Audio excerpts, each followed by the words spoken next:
Friends, welcome to the YouTube channel Ukraine Today. This is topic of the day. Please don't forget to like this episode and subscribe to our channel. Today we have a lot of interesting and important topics. It's not just about Alaska. Putin continues the Russian Federation's war in Ukraine. Russia may be preparing to test a new missile with a nuclear warhead, despite the planned talks with Trump. At the same time, Belarus has announced that during exercises they will rehearse a plan for the use of nuclear weapons and the Oreshnik system.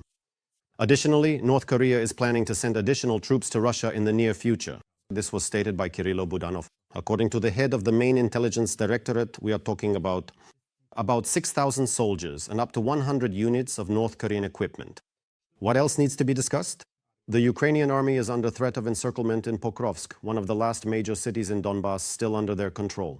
And the next 48 hours could be critical, warns the Washington Post, citing a source in the Pentagon. All the details are in our next report. Then we'll return to the studio for discussion. Despite the agreements for talks between Kremlin dictator Vladimir Putin and US President Donald Trump, the Russian Federation may be preparing to test a new nuclear-armed cruise missile, Reuters reports. We are currently discussing the test of the Burevestnik cruise missile. It should be particularly noted that these tests have consistently shown an extremely low positive outcome. Out of the 13 previous tests conducted, only 2 were partially successful. Therefore, there is absolutely no compelling reason whatsoever to assert that the recent test of this particular cruise missile has any significant element of overt military pressure or aggressive intent.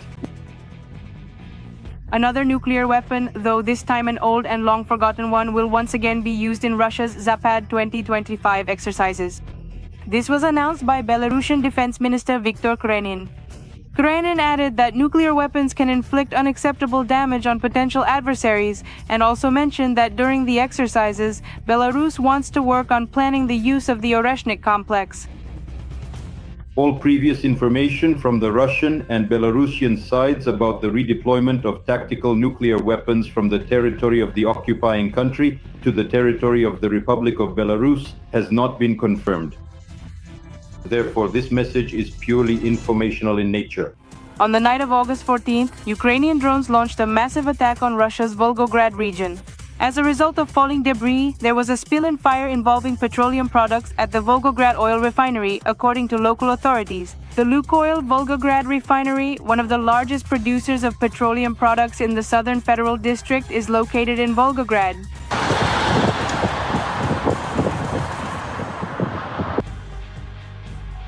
The head of Ukrainian intelligence, Kirilo Budanov, stated that North Korea plans to send 6,000 troops and about 100 pieces of equipment, including tanks and armored personnel carriers, to Russia.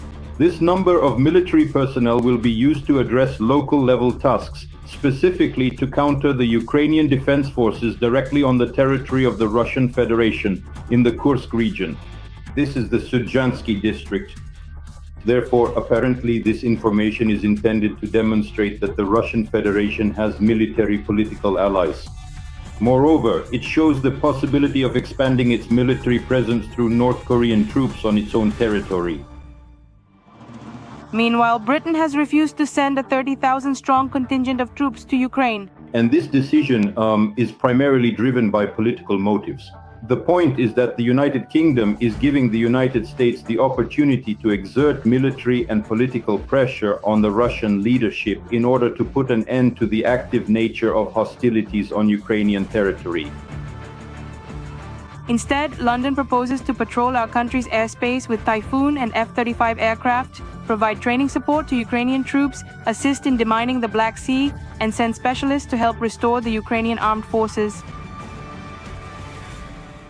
The Washington Post reports a threat of encirclement of the Ukrainian army in Pokrovsk. It is also claimed that the Russians have almost completely cut off the city's supply lines.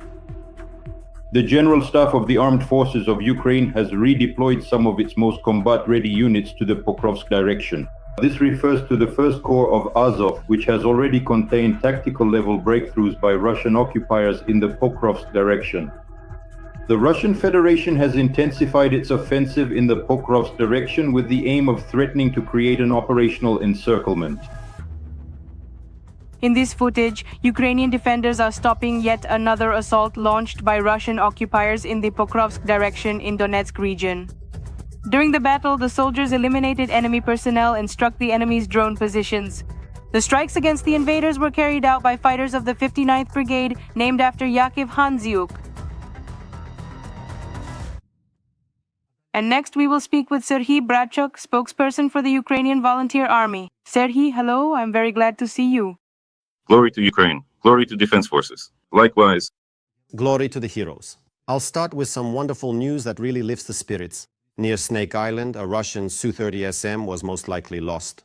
It has joined the underwater museum of the Black Sea.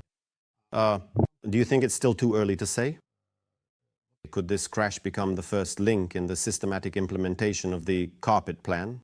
Are we working in this direction on the carpet plan in the Black Sea area? Well, to be honest, the carpet plan in the Black Sea was actually announced back in 2022.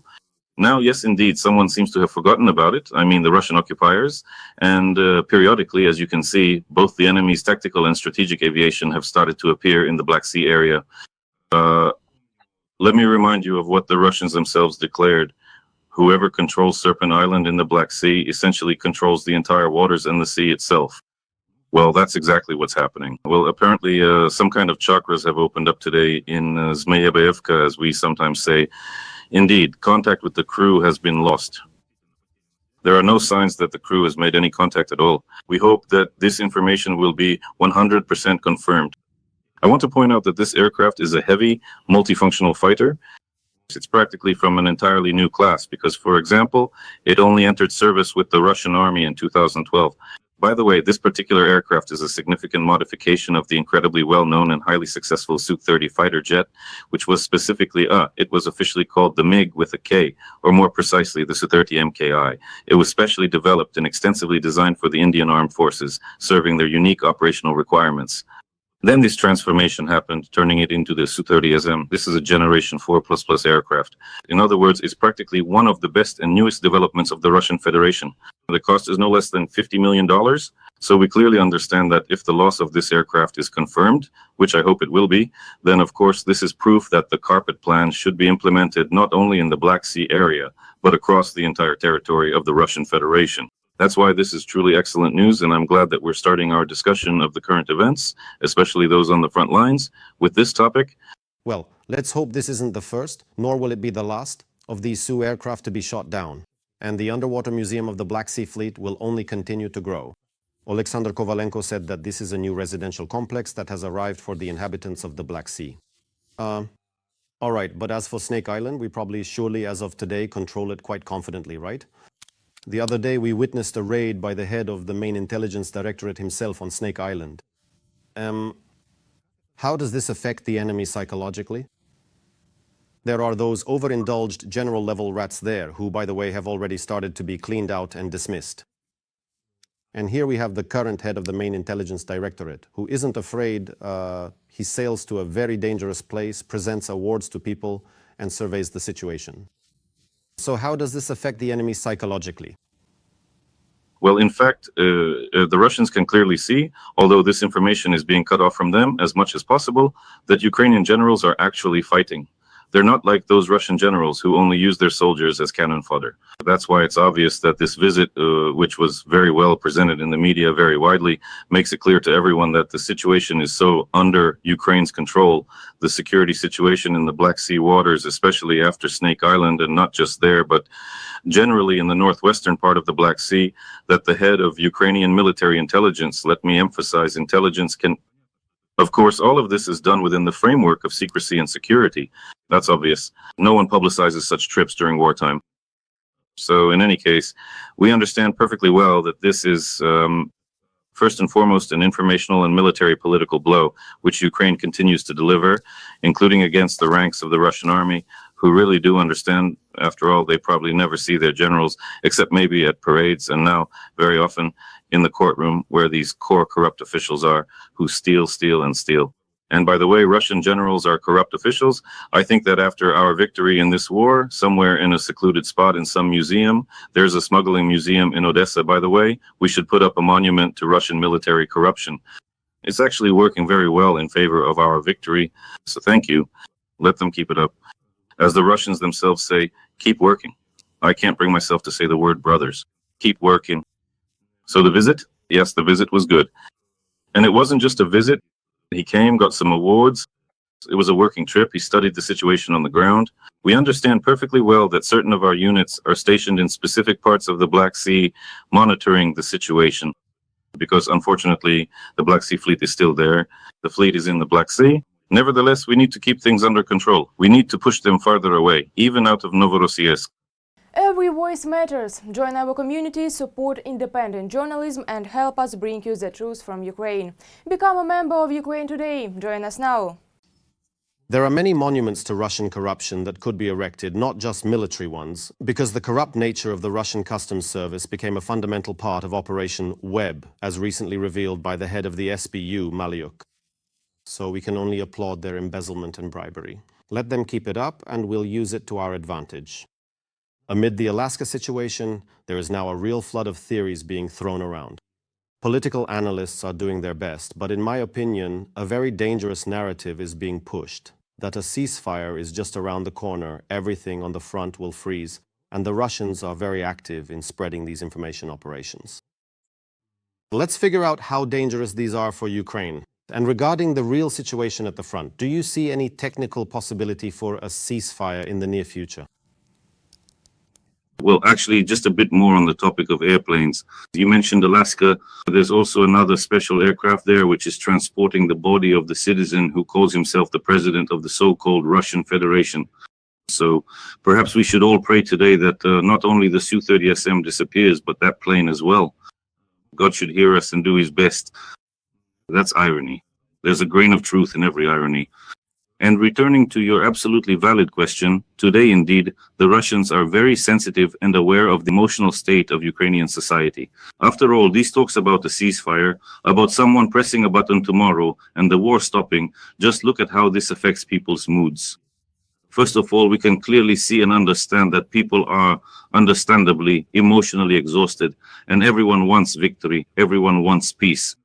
However, in my opinion, we still have an even more difficult path ahead of us, especially now, compared to the one we went through at the beginning of the full-scale war.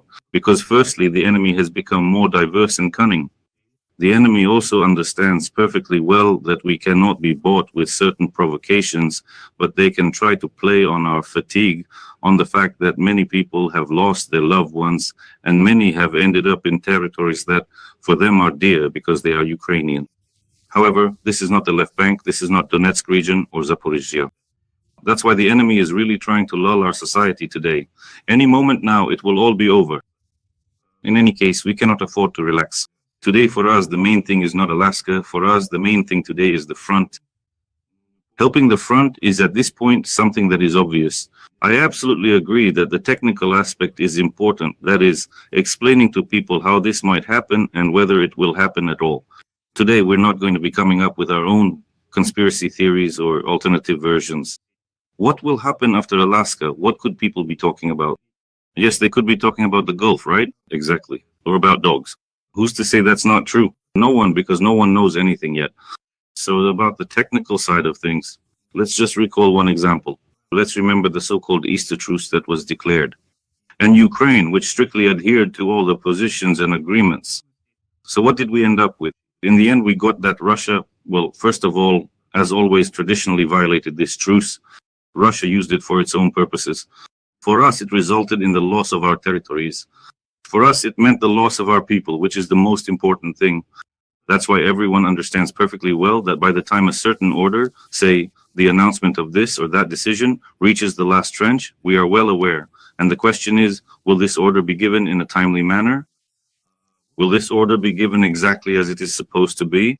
That's why technically this is a very complicated issue, especially now when it's obvious that the Russian army has no intention of stopping, when the Russian army has resumed intense combat operations along the entire front line, absolutely everywhere, even in the North Slobozansky direction, that is in the Sumy region, where the enemy really took a beating today, and where on some parts of the front we even managed to push the occupiers back onto their own territory, which is very important in itself and also in terms of motivation. However, the positions where the enemy is currently located, let's recall in the northern direction, that's Alexeyevka and Yenakievo, there are still very heavy battles going on there today. And it's not at all obvious that the enemy has turned and is running away. Yes, many regiments are so battered that they need to be replaced, but they aren't being replaced. They are being taken from the Omsk front and redeployed, including to Pokrovsk and also to the Zaporizhzhia direction, obviously. Therefore, this shows that the enemy is using every opportunity today to put as much pressure on us as possible, wherever they sense weakness, to push the situation to the limit. And in fact, the situation in the Dobropilya direction, in the Krovsk direction, has shown that the enemy is trying to the utmost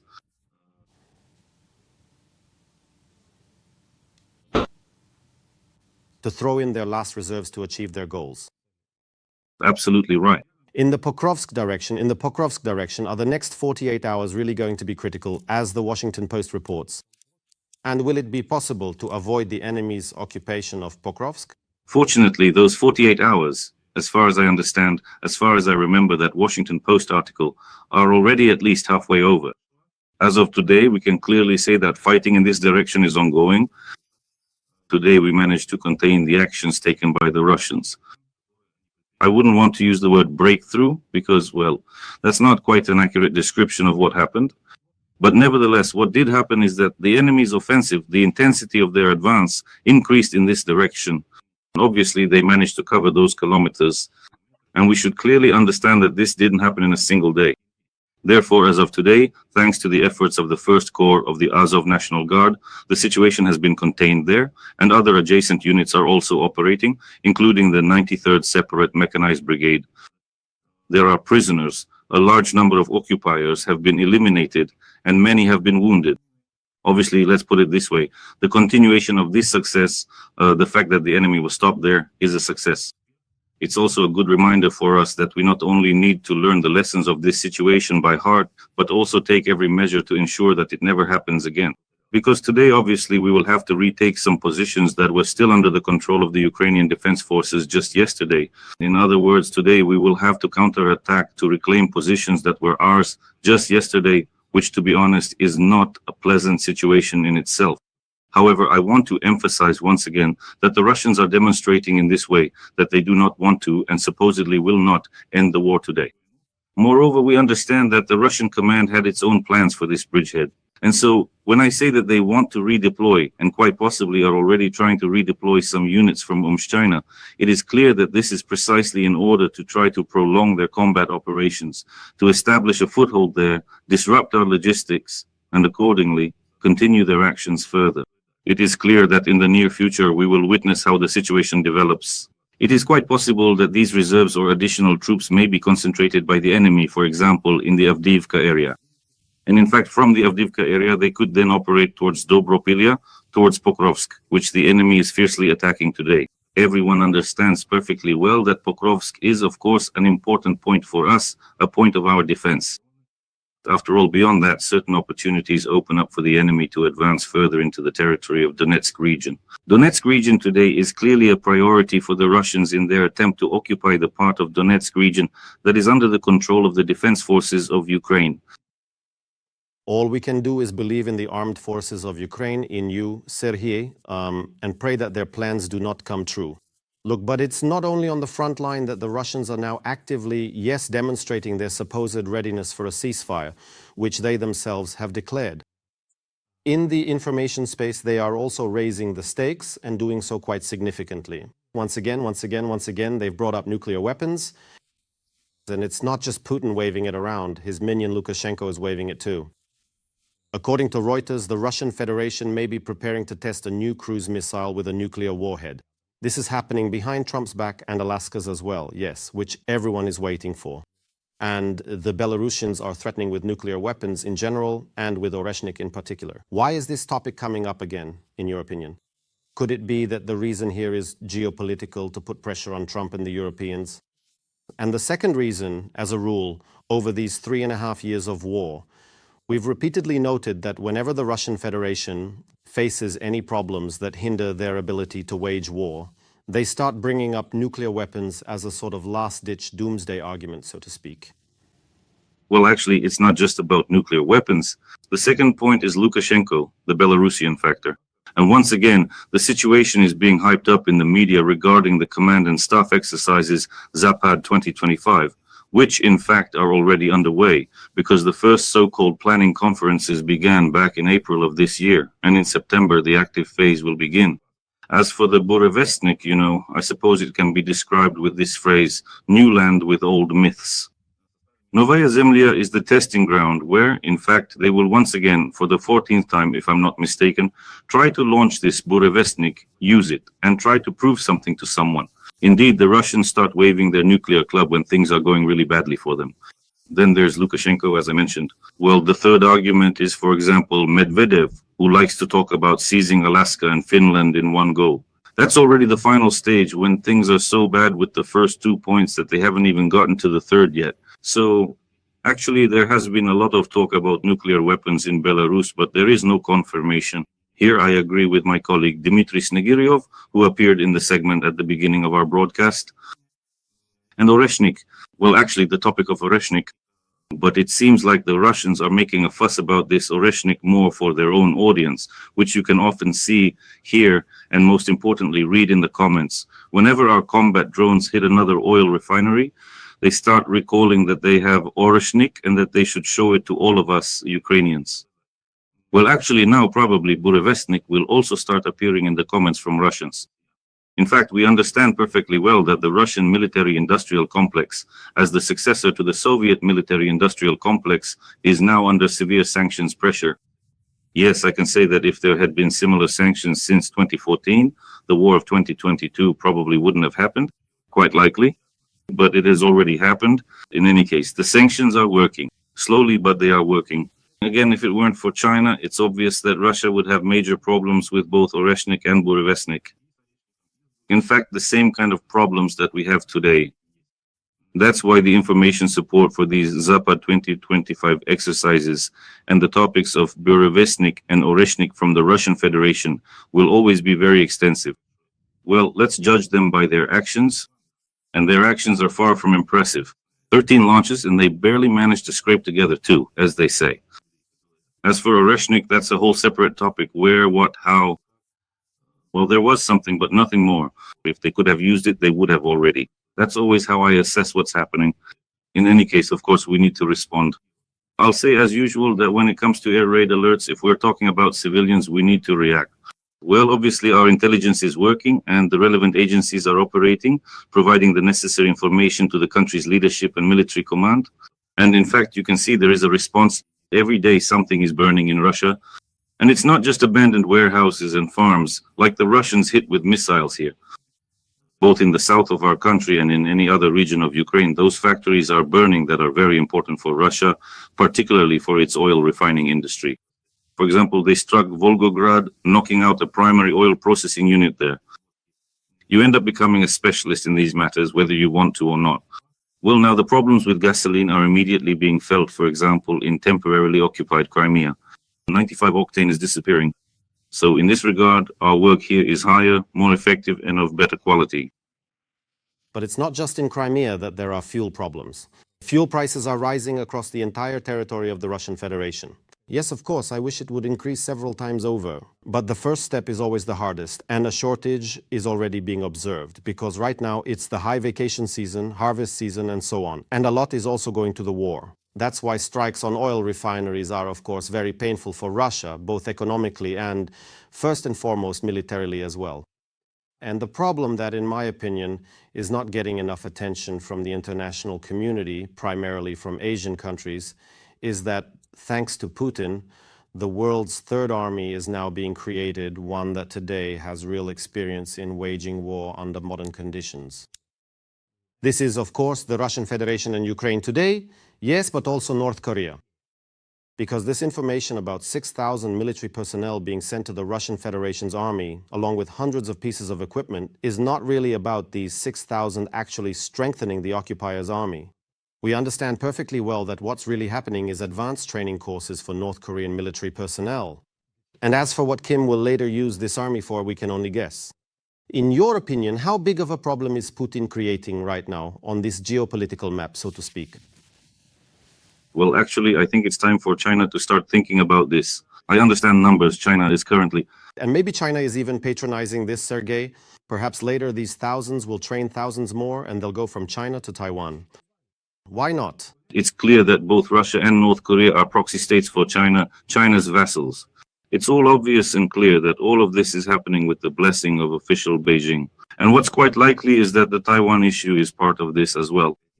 I think here we can say with 99% certainty, or maybe even have the courage to say 100%. In this regard,